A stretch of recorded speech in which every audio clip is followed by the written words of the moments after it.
যে ইউনূস সরকার কিছু আওয়ামী লীগের দালাল সুবিধাভোগী যারা আওয়ামী লীগকে স্বৈরাচারী করতে সহযোগিতা করেছেন তাদেরকে সর্বোচ্চ সহযোগিতা করছেন এবং এই ডক্টর ইউনূসের সরকারের পৃষ্ঠপোষকতায় আওয়ামী লীগের 14 দলীয় জোটের আনোয়ার হোসেন মঞ্জু ওনার নেতৃত্বে এই আওয়ামী লীগকে পুনর্বাসন করার জন্য গুলশানে একটি মিটিং হয়েছে। সেখানে বাধা না দিয়ে কিংবা আওয়ামী লীগকে যে তারা পুনর্বাসন করছে সেটা কিন্তু বর্তমান ইউনূস সরকার জানার পরেও তাদেরকে সর্বোচ্চ সহযোগিতা করছেন। আরেকটা জিনিস লক্ষ্য করে দেখেছি যে জাতীয় পার্টি একটি রাজনৈতিক দল, যে দলটি কখনো সহিংসতায় বিশ্বাস করে না, গণতান্ত্রিক প্রক্রিয়ায় রাজনীতি করে।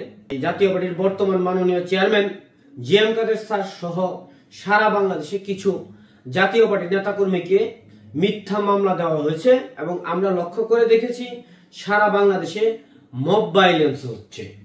তার বিরুদ্ধে একটি সমাবেশ ডাকা হয়েছিল, সেটাকে এই ইউনূস সরকারের প্রশাসন, পুলিশ প্রশাসন সকাল থেকেই বাধা সৃষ্টি করেছিল। কিন্তু জাতীয় পার্টির যারা কেন্দ্রে রাজনীতি করে কিংবা ঢাকার অবস্থানরত কিছু নেতাকর্মী তা কিন্তু প্রতিহত করে জাতীয় পার্টির একটি বিশাল সমাবেশ করেছে কাকরাইল পার্টি অফিসের সামনে। আমার কথাটা হলো যে এই ইউনূস সরকার একটি সুশৃঙ্খল রাজনৈতিক দলকে বর্তমান সময়ে রাজনীতি করার মতন কোনো সুযোগ দিচ্ছে না। জাতীয় পার্টির এই নেতাকর্মীকে, সারা বাংলাদেশের নেতাকর্মীকে বিভিন্ন মামলা হামলা করে কিংবা জাতীয় পার্টির আমরা দেখেছি যে কেন্দ্রীয় পার্টি অফিস সহ পুড়িয়ে দেওয়া হয়েছিল। অন্যদিকে যদি আমরা লক্ষ্য করে দেখি যে জাতীয় পার্টির থেকে বহিষ্কৃত কিছু নেতা যাদেরকে বহিষ্কার করা হয়েছে যে আওয়ামী লীগকে সহযোগিতা করার জন্য এবং তাদের যথেষ্ট ডকুমেন্টস রয়েছে যারা আওয়ামী লীগের তাবেদারি করেছিল, আওয়ামী লীগকে স্বৈরাচারী সরকার হওয়ার জন্য সহযোগিতা করেছিল, তাদেরকে ফ্রিলি ভাবে রাজনীতি করার সুযোগ করে দেওয়া হচ্ছে।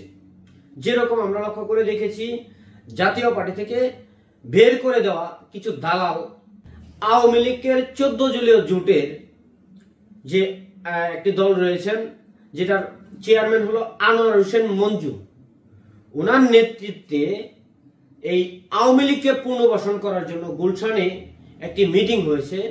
সেখানে বাধা না দিয়ে কিংবা আওয়ামী লীগকে যে তারা পুনর্বাসন করছে সেটা কিন্তু বর্তমান ইউনূস সরকার জানার পরেও তাদেরকে কোনো ধরনের প্রতিহত না করে তাদেরকে সর্বোচ্চ সাপোর্ট দিয়ে সম্মেলন করতে সুযোগ দেওয়া হয়েছে।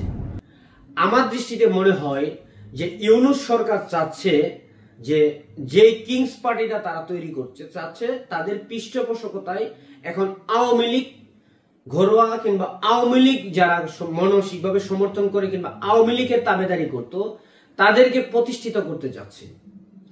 এভাবে যদি চলতে থাকে তাহলে এই ইউনূস সরকারের আন্ডারে আগামীতে যে ত্রয়োদশ জাতীয় সংসদ নির্বাচন হবে সেই নির্বাচনটি আমার দৃষ্টিতে মনে হয় কোনোভাবেই ফ্রি অ্যান্ড ফেয়ার হওয়া সম্ভব না।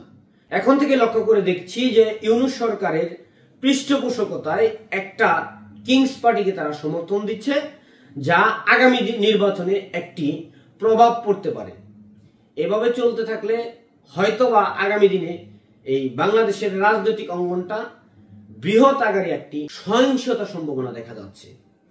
আপনাদের কি মনে হয় আগামী দিনে এই ইউনূস সরকার বৈধভাবে ফ্রি অ্যান্ড ফেয়ার নির্বাচন দিতে পারবে?